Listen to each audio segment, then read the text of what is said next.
And if you have an understanding of mythology, you turn it around. Like, yeah, I can remember when I worked in one office, and that was a factory actually, and I've worked in a few factories, and they were always nearly great, better than offices.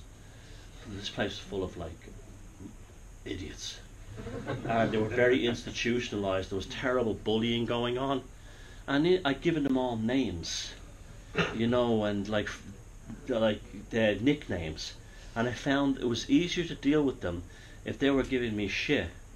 That they had my nickname from Oblong Arse is talking to me again. Now I wouldn't tell that. The important thing is not to tell other people, because then you kind of break the spell. But I reduced them all to pathetic creatures in my mind, because they were, and I gave them all names to suggest their personality. This kind of thing. I forget what they were, but they were pretty bad. That kind of thing, turd nose and stuff like that. But suddenly I had power over them. I was only a kid at the time, so I had power over them. And guess what? I was left alone. Even though I didn't have to scream, shout, go to human resources, complain about it to the manager, it was almost like some kind of magic took place, where they had subconsciously realized, you had no energy to give. Yeah, that you don't have power over me because I think you're a clown. And you don't have to make it, and this is a big thing, you don't have to make a drama about it. If you read my book, Puzzling People, I caught this idea of no contact ever again. You want to defeat a dragon, a monster, walk away from them. It will absolutely drive them insane. Why are you not paying me attention? Now, two things come from that.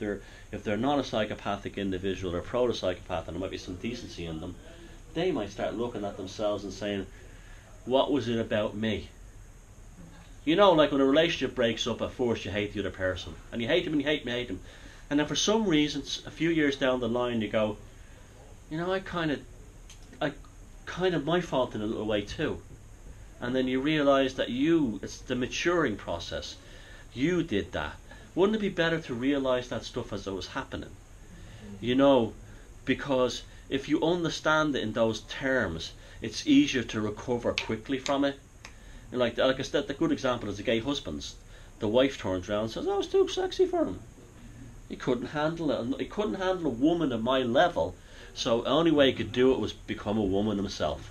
And not a very good looking one. Powerful, isn't it? It's really powerful.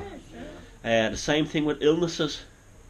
The doctor says, I'm afraid you have like a diabetes, or you have like something that's really going to debilitating thing. Okay, we're going to of course there's things you can't get better from if your eyes go or something like that. But you could develop an idea that I'm some kind of person who has the power to see in the dark. And I can do that by making better use of my hearing in a more creative way, perhaps learning musical instruments, perhaps expressing myself with better language. And I've defeated the dragon or the demon that way. And we're not told these. We're not told this. Why? Sorry, Christians. I'm playing the ball here, not the person, so we're all friends as human beings. But the sky fairy, if you have a sky fairy that controls every aspect of your life, how will you control your own? You understand? Like, you're throwing your power away through a series of middlemen and middle women up to the top, up to the very top of the world. And it's like, the New Agers say, oh my God, we're all gods or God. There's a lot of truth to that, without take the narcissism out of it, but there's a lot of truth to that. And have you noticed everybody is seeking to be a hero if they're not getting it? Like the truthers in alt media, they all think they're going to take down the government. The free men. What? The freemen of the land. Those men are driven by the idea that they're going to be a hero. They're trying to fulfill the archetype of the warrior, the hero. You understand? And I'm going to slay the law society. But it's all, unfortunately, ego done.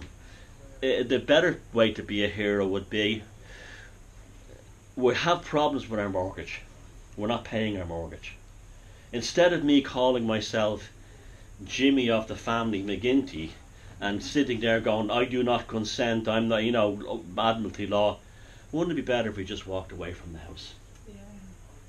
Just walk away from the house. Let the bank have it. Fuck them. Let the bank have it.